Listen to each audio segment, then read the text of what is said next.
Hola chicos, bienvenidos nuevamente a Análisis y Diseño de Sistemas.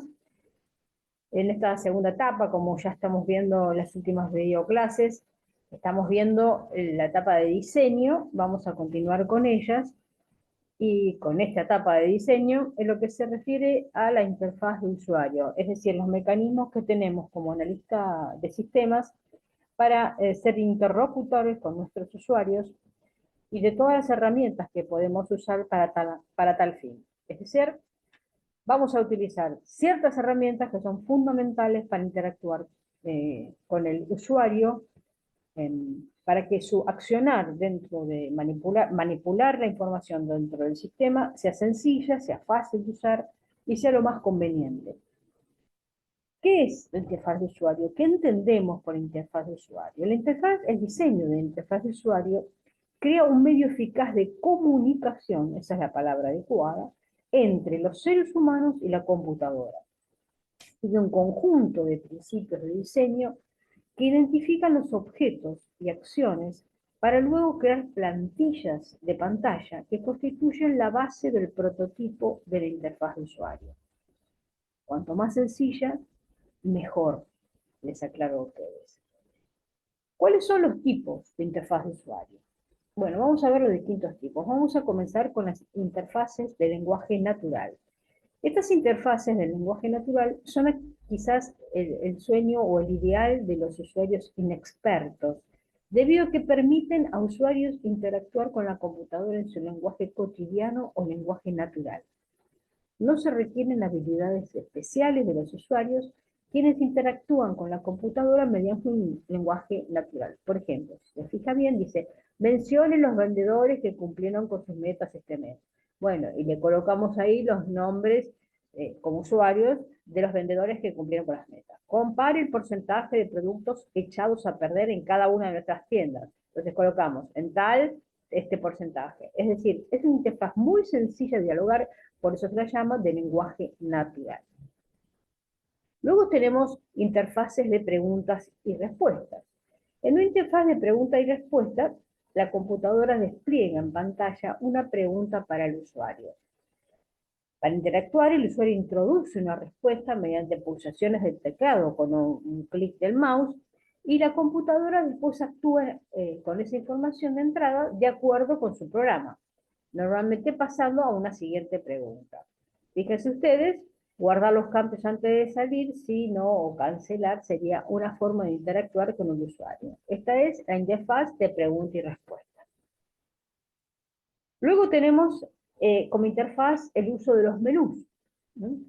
Una interfaz de menús adquiere apropiadamente su nombre de una lista de platillos, de opciones que tenemos acá arriba, que se pueden seleccionar en un restaurante. Es lo mismo.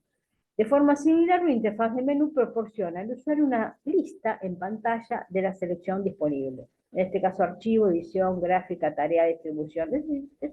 Es un menú desplegable donde al hacer clic o utilizar el método abreviado del teclado, se puede abrir cada una de las opciones y luego pulsar por la deseada. Esta es la interfase que corresponde a los menús. Luego tenemos interfaces de formularios que se pueden utilizar tanto sea de entrada como de salida. ¿Que consisten en qué? En que estos formularios en pantalla, un formulario que se basan en la web, que se despliegan campos que contienen datos o parámetros que necesitan ser comunicados al usuario.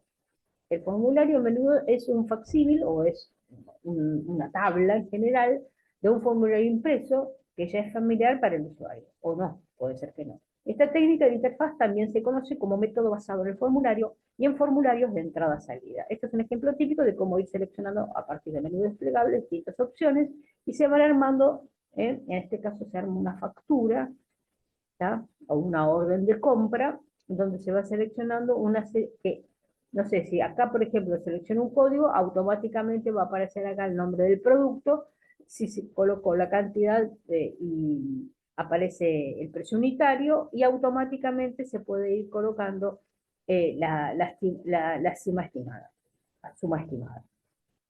Este entonces es la interfase de formulario. Por otro lado, tenemos interfaces de lenguaje de comandos. que permite al usuario controlar la aplicación con una serie de pulsaciones del teclado, o comandos, o frases, o alguna secuencia de estos tres métodos. Es una interfaz popular que es más refinada que las discutidas anteriormente. Por ejemplo, puede usar vendedor, mostrar todo apellido, nombre, tanto. Usar haber, es decir, son una serie de palabras que se colocan como comandos, que son órdenes que se da al sistema en cuestión para que lo pueda llevar a cabo. Esta es la interfase de lenguaje de comandos. Luego tenemos interfaces gráficas de usuario, que son las más famosas de todas, que son las GUI, por su abreviatura en inglés, que permiten la manipulación directa de la representación gráfica en pantalla, la cual se puede realizar con la entrada del teclado, una palanca de juego, o un ratón, o un mouse, un uso del clic con el mouse, y como método, digamos, de dar una orden. La manipulación directa requiere mayor sofisticación del sistema que las interfaces vistas obviamente anteriormente. Es decir, es más sofisticada la programación si le hago clic a una imagen que al darle enter a una orden que vimos en la pantalla anterior, ¿no es cierto? La clave para la interfaz gráfica de usuario siempre es la retroalimentación, que tiene que tener en forma constante, ¿está? Esta retroalimentación continúa en el objeto manipulado y significa que se pueden hacer rápidamente los cambios o incluso cancelar operaciones sin incurrir en mensajes de error. Acá ustedes tienen diferentes tipos de interfaz gráficas de usuario como ejemplo. ¿Qué es esto de retroalimentación para los usuarios? Todos los sistemas necesitan retroalimentación para supervisar y cambiar su funcionamiento. Normalmente la retroalimentación compara el funcionamiento actual con las metas predeterminadas y devuelve información que describe la diferencia entre el desempeño actual y el desempeño que se pretende. Tipos de retroalimentación hay. Por ejemplo, reconociendo la aceptación de la entrada. Hacemos clic en aceptar o le damos enter a algo. La primera situación en que los usuarios necesitan la retroalimentación es saber que la computadora ha aceptado la entrada.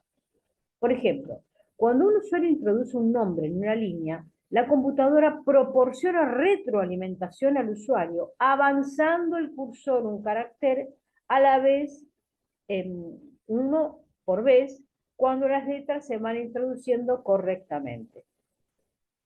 Otro tipo de retroalimentación sería reconociendo que la entrada es correcta.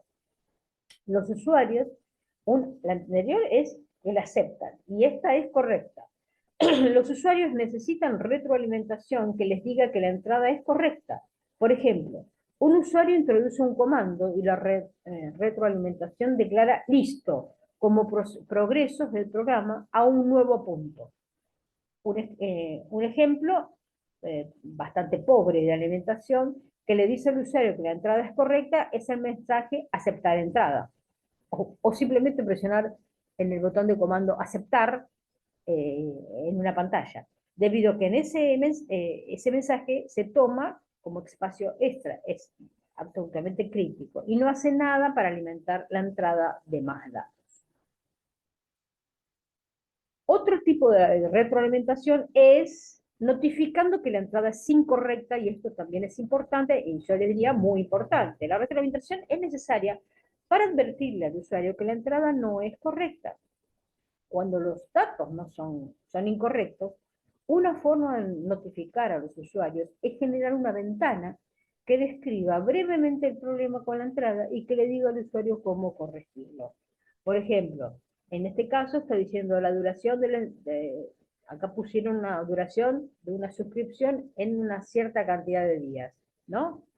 Entonces, la ventana de advertencia que le está diciendo que ha sido incorrecto ese dato colocado de entrada, dice que esta suscripción no se ofrece actualmente. Por favor, seleccione 13, 26 o 52 semanas. 14 semanas, como está escrito acá, no se aceptan. Se aceptan 13, 26 o 52. Ese sería un método para decirle, para decir a nuestro sistema de que nuestro sistema de información le advierte al usuario que no está colocando correctamente los datos de entrada. Otro sistema de retroalimentación es explicando un retraso en el procesamiento. Es decir, cuando se está pensando mucho, ¿no? Uno de los tipos más importantes de retroalimentación informa al usuario que habrá un retraso en el procesamiento que se solicitó. Los retrasos de aproximadamente de más de 10 segundos requieren retroalimentación para que el usuario sepa que el sistema aún está trabajando. Es decir, por favor, en este caso una pantalla que dice espere, la impresión está en proceso, para detener oprima P. Es decir, esta pequeña ventana está diciendo, usuario, no presione más teclas, espere, y después el sistema, cuando esté liberado, va a ofrecerle la siguiente pantalla.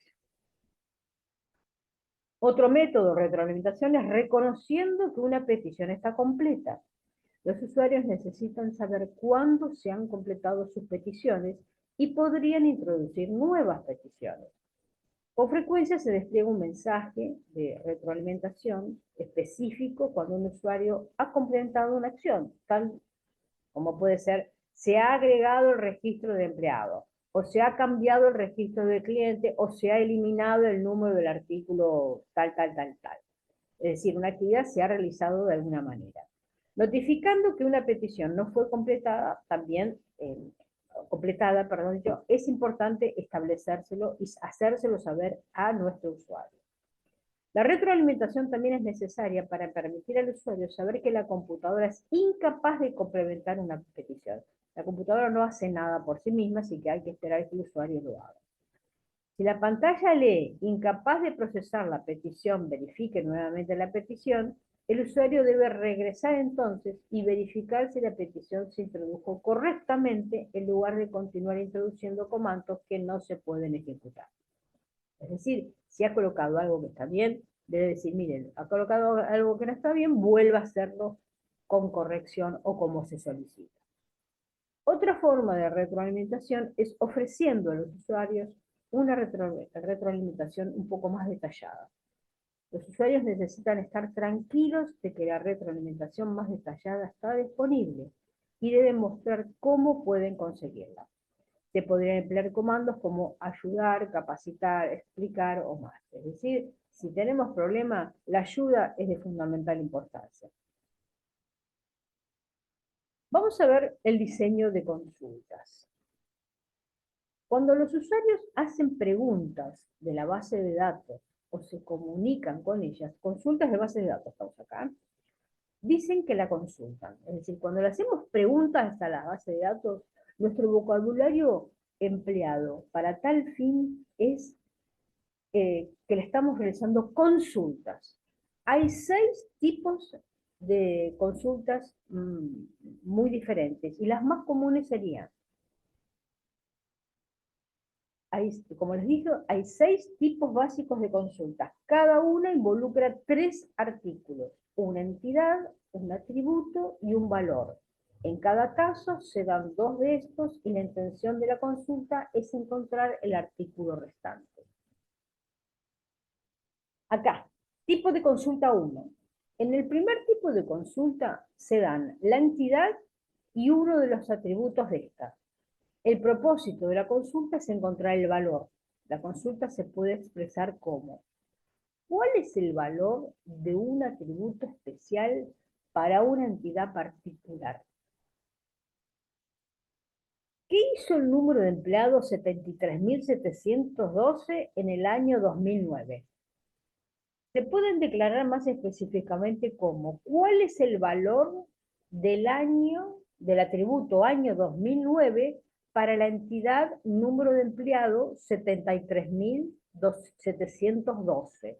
Acá tenemos el año 2000, acá está el 8, pero bueno, sería el 9, son los años son los atributos, los salarios son los valores, ¿está? El valor es el atributo, lo que está marcado acá, el atributo del año, y acá sería el valor registrado. Los números de empleados son las entidades, ¿está? Entonces, tenemos el 73.712, 73.000 es el número de empleados, y acá tendríamos cuál es el valor de este año. En este caso sería 46.780. Esto es un ejemplo que se da acá. Otro tipo de consulta, la segunda, sería el propósito de este tipo de consulta es encontrar una entidad o entidades cuando se dan un atributo y un valor. El tipo de consulta esta se puede declarar como sigue, este tipo de consulta 2. ¿Qué entidad tiene un valor especificado para un atributo en particular? Por ejemplo, ¿qué empleado o empleados ganó o ganaron más de 50.000 en el año 2009? En este caso, si vemos este ejemplo, tenemos 3 empleados que ganaron más de 50.000. Acá tenemos el año, acá está el 2009 versus el 2008 que está marcado. Disculpen esta desprolijidad. ¿Quiénes ganaron más de 50.000? Bueno, a ver, tenemos, en este caso tenemos 3 empleados que ganaron más de 50.000 desde el 2009. Tenemos 3 empleados, acá tenemos el 72.845, el 72.888, que ganó 50.580, y el 80.345, que ganó 78.000. Los demás no ganaron. Observen que estos son siempre los años son los atributos, los salarios son los valores y los números de empleados son las entidades. Este sería el tipo de consulta 2. ¿Qué entidad tiene un valor especificado para un atributo en particular? El tipo de consulta 3. El propósito de este tipo de consulta es determinar qué atributo o atributos satisfacen la descripción proporcionada cuando se dan la entidad y el valor. El tipo de pregunta 3 se puede declarar como ¿qué atributo o atributos tienen un valor especificado para una entidad particular? A ver, veamos. ¿En qué años el número de empleados 72.845 ganó más de 50.000? Entonces tenemos, ¿en qué año, repito, qué año o años, el número de empleados 72.845 ganó más de 50.000? Acá tenemos ¿qué atributos? 2006, 2007, 2008, 2009, que son los dibujados acá, 2006, 2007, 2008 y 2009, tienen un valor mayor a 50.000 para la entidad número de empleados 72.845. 72.845. Observen ustedes. Recuerden que los números de empleados son las entidades, que los años son los atributos y los salarios son los valores. En este ejemplo, el señor Waters, que tiene el número de empleados 72.845, ganó más de 50.000 durante 2 años. El 2007 y el 2009. Como verán acá en el ejemplo, ¿no? Por consiguiente, la respuesta será 2007 y 2009, y el tipo de consulta 3 es un poco más raro que el 1 o que el 2, debido al requerimiento de tener atributos similares que exhiben las mismas propiedades. Esto es importante que lo tengan presente porque este tipo de consultas, las 6 que vamos a ver ahora, son las que se utilizan las que vamos a utilizar en SQL, ¿verdad? Tenemos el tipo de consulta número 4, que es similar al 1. La diferencia es que los valores de todos los atributos son los que se desean consultar. ¿Cómo la expresamos? Dice, mencione todos los valores de todos los atributos para una entidad en particular. Por ejemplo, mencione todos los valores, todos los detalles, mejor dicho, en el archivo historial de ingresos para el número de empleados 72.888. Todos 78.8. La respuesta, para este caso, será el registro entero, que el empleado se llama Drine, que está en el departamento Drine, que está en el departamento Ventas Externas, que bueno, que ganó tanto en el 2006, tanto en el 2007, vamos a decirlo por favor, 42.200 en el 2006, 44.700 en el 2007, 48.020 en el 2008 y 50.580 en el 2009. Ese serían consultar todos los atributos de una entidad en particular. En este caso, un número de empleados. Ese sería el tipo de consulta número 4. El tipo de consulta número 5 corresponde, también es una pregunta global, pero es similar al tipo de consulta 2. Este tipo se puede declarar como: mencione todas las entidades, acá no son atributos, sino entidades que tienen un valor especificado para todos los atributos. Por ejemplo, veamos, mencione todos los empleados, entidades, cuyos ingresos excedieron los 50.000 pesos en cualquiera de los años disponibles. La respuesta para esta consulta va a ser: todos los empleados hay que mencionar 72.847, si se fijan ustedes, para cualquiera de los años nos dice, este pasó en el 2007, pasó.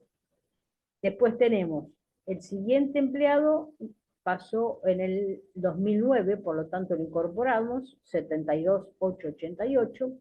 El siguiente empleado, que es Fawcett, todos los años, los 4 años mencionados acá, nunca pasó los 50.000, por lo tanto no es respondida en esta consulta. El siguiente empleado que es Google, lo tenemos también acá, que es el 8345, que ganó en el 2006 más de 50.000, también en el 2007, también en el 2008 y también en el 2009. El siguiente empleado, que es Piper, ganó en todos los 4 años menos que 50.000, por lo tanto no es mencionado. Y el último empleado ganó siempre en los 4 años menos de 50.000, por lo tanto no está mencionado en esta consulta. Y por último tenemos el último tipo de consulta, que es el tipo de consulta 6, que es similar al tipo de consulta 3. La diferencia es que el tipo de consulta 6 solicita una lista de atributos para todas las entidades en lugar de una entidad particular. Vamos a ver cómo lo podemos declarar.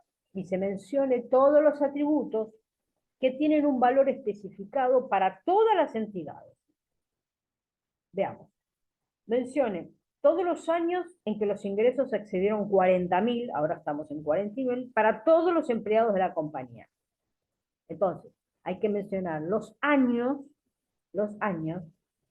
en que los empleados excedieron de 40.000 para todos los empleados de la compañía. Observen, la respuesta va a ser año 2007, año 2008 y año 2009. ¿Por qué? Porque en el año 2006 hay empleados que no excedieron los 40.000. Si se observan ustedes, el último ganó 38.755, por lo tanto, este año no está incorporado este tipo de consulta. En todos estos, en toda la columna del 2007, son mayores lo que ganó los empleados a 40.000. En el 2008 lo mismo y en el 2009 también. Acá no tenemos, en este caso, ningún empleado que haya ganado menos de 40.000 en el 2009, en el 2008 y en el 2007. Sí lo tenemos en el 2006 porque el último ganó menos de 40.000. Este sería el tipo de consulta número 6. Vamos a ver ahora el diseño de procedimientos precisos para la entrada de datos. Perdón. Es de muchísima importancia asegurar que los usuarios pueden introducir los datos en el sistema con precisión. La calidad de la entrada de datos determina la calidad de la salida de la información, y esto tenemos que tenerlo bien presente. La calidad de la entrada, es decir, tratar los datos de entrada con suma precisión, determina la calidad que vamos a obtener como producto final en nuestra salida de información. Los 4 objetivos generales, como resumen de la etapa de diseño, que vamos a tener para dar por finalizado, es, primero, crear una codificación significativa para los datos. En segundo lugar, diseñar metodologías eficientes para la captura de los datos. En tercer lugar, asegurar una captura de datos completa y efectiva, no tener omisiones y no tener errores. Y por cuarto punto, asegurar la calidad de los datos por medio de la validación. El término validación es esencial porque lo tenemos que tener presente en el diseño de los sistemas. Siempre se validan los datos, no se puede guardar cualquier cosa. Hay que validarlo para que esté dentro de un rango que sea competente, que sea adecuado dentro de lo que se solicita. Bien, hasta acá chicos tenemos el aula virtual número 10. En la clase que viene vamos a continuar con otros temas bastante también importantes a seguir. Bueno, muchas gracias y hasta entonces.